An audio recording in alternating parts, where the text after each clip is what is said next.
Boss Toyo, sikat na sikat ka ngayon sa ginagawa mo. Paano ka nagsimula sa ganitong trabaho? Wala na, isipan ko lang siya gawin dahil pinapanood ako show sa ibang bansa.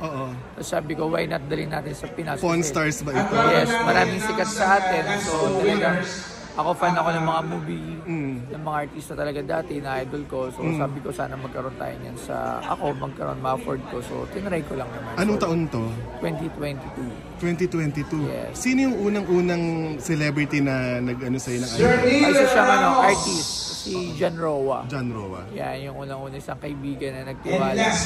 Tapos from there, okay. Meron ka bang pinapangarap na celebrity? At anong item ang gusto mo? Ina Raimundo. Ano yung kay Ina? Yung sa Sabado na yung yung black na leather. Okay. Yan. Tapos siyempre si Bossing Vic, yung Lasting Man costume. Bakit yung kay Vic? Idol mo ba siya? Idol ko rin si Bossing Vic when it comes to hosting at talagang makikita mo naman sa tao. Sobrang idol ko si Bossing Vic.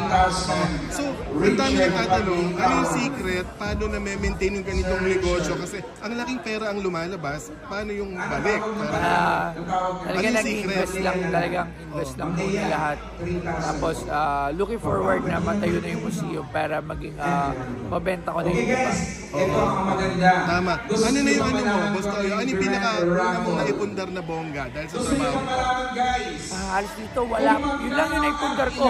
Ipunin yung mga memorabilia ng ating mga sikat na mga idol dati na nagbigay sa akin ng daan para makasama ko ngayon. In a way ba, passion mo na rin ito? Yes, oo. Tsaka talagang ito yung nagkulay sa akin na makasalamuha yung mga sikat dati.